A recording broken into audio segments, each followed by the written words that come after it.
بسم اللہ الرحمن الرحیم۔ جو بندہ صبح یا شام یہ دعا پڑھتا ہے، فرشتے خوشی سے جھومتے ہیں، اللہ مسکراتا ہے۔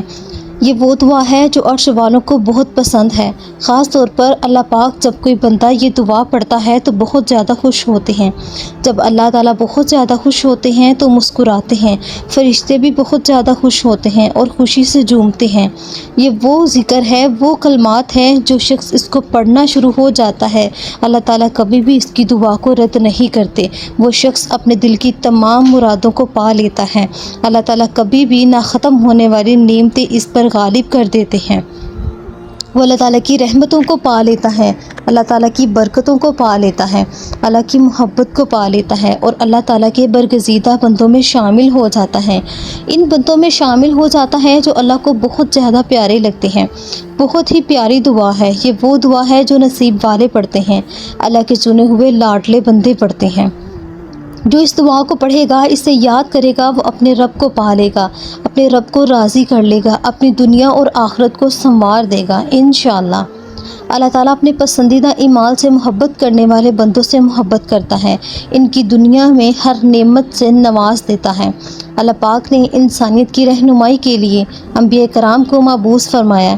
ہر نبی نے ہر گھڑی، ہر آزمائش میں اللہ تعالیٰ سے مدد مانگی۔ انبیاء کرام کی دعاؤں کو اللہ پاک نے قرآن کریم میں بیان کیا اور امت محمدیہ کو ان سب دعاؤں کا خزانہ عطا فرمایا جو اللہ کے نبی اپنی دعاؤں میں رب تعالیٰ سے مانگتے تھے۔ انسان ہر موقع پر اللہ تعالیٰ کا محتاج ہے۔ اللہ تعالیٰ کے کرم و عنایت اور فضل و مہربانی کے بغیر انسان ایک قدم آگے نہیں بڑھ سکتا اور نہ ہی زندگی گزار سکتا ہے۔ انسان اپنی بہتری کے لیے دعائیں کرتا رہتا ہے، لیکن اس کا ایک عمل ایسا ہے جو اس کو فرشتوں کی دعاؤں کا محور بنا دیتا ہے۔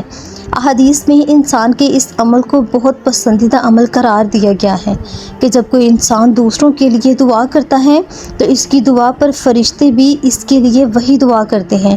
مفسرین کا کہنا ہے کہ یہ دعا ریاکاری سے بعید ہوتی ہے، محض خلوص و محبت کی بنیاد پر کسی کے لیے اس کی پیٹھ کے پیچھے کی جاتی ہے۔ اس میں اخلاص بھی ہوتا ہے۔ اس کے علاوہ غائب کی دعا غائب کے لیے بڑی تیزی سے قبول ہو جاتی ہے، اس لیے دوسروں سے دعا کی درخواست کرنا بھی مسنون ہے۔ یہ ان دعاؤں میں شامل ہے جو جلد قبول ہو جاتی ہیں۔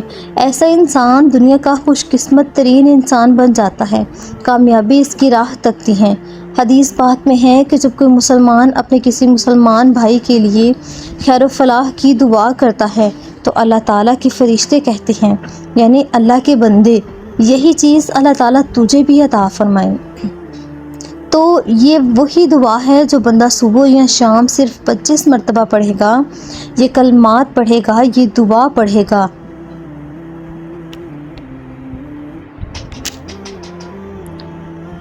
تو اللہ تعالیٰ اتنا خوش ہوگا کہ اسے مستجاب الدعوات بنا دے گا، یعنی ان بندوں میں شامل کر دے گا جن کی کوئی بھی دعا رد نہیں ہوتی۔ جو بندہ روزانہ اس دعا کو پڑھے گا وہ بندہ اللہ تعالیٰ کو اتنا پیارا لگے گا کہ اس کے منہ سے نکلنے والے ہر لفظ پر اللہ کن فرما دے گا۔ فرشتے اتنی زیادہ خوش ہوں گے کہ دن رات اس بندے کے لیے دعائیں مانگیں گے۔ اس کی دنیا اور آخرت کی بہتری کے لیے، اس کی کامیابی کے لیے فرشتے دعائیں کریں گے۔ اپنے رب کو راضی کرنا چاہتے ہیں تو اس دعا کو یاد کر لیجئے، اپنی زندگی کا حصہ بنا لیں۔ 25 مرتبہ یا جتنا آپ چاہیں اس دعا کو لازمی پڑھیں۔ 25 مرتبہ یا 27 مرتبہ روزانہ اس کو اپنی زندگی کا معمول بنا لیں۔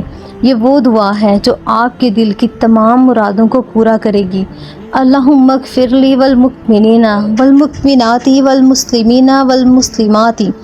پڑھنے والا مستجاب الدعوات ہو جاتا ہے۔ اس کا ثبوت حدیث کی روشنی میں عنایت ہے۔ حضرت ابو الدرداء رضی اللہ تعالیٰ عنہ فرماتے ہیں کہ میں نے اللہ کے رسول کو یہ فرماتے ہوئے سنا، جو شخص مومن مرد مومن عورتوں کے لیے ہر روز 27 یا 25 مرتبہ اللہم اغفر لی والمؤمنین والمؤمنات والمسلمین والمسلمات مغفرت طلب کرتا ہے، وہ ان لوگوں میں سے ہو جاتا ہے جن کی دعا قبول کی جاتی ہے، جن کی برکت سے زمین والوں کو رزق ملتا ہے اور اللہ تعالیٰ اپنے اس بندے سے راضی ہو جاتے ہیں، اللہ تعالیٰ اپنے اس بندے سے خوش ہو جاتے ہیں۔ اگر آپ بھی اپنے دل کی تمام مرادوں کو پورا کرنا چاہتے ہیں تو اللہ تعالیٰ کے یہ نام لازمی پڑھیں۔ اللہ تعالیٰ کے یہ نام جب آپ پڑھیں گے تو اللہ تعالیٰ ہر لفظ پہ کن فرمائیں گے اور آپ کے دل کی تمام مرادوں کو پورا کریں گے۔ ویڈیو اچھی لگے اس کو لائک اور شیئر کریں اور ہمارے چینل کو سبسکرائب کریں۔ جزاک اللہ۔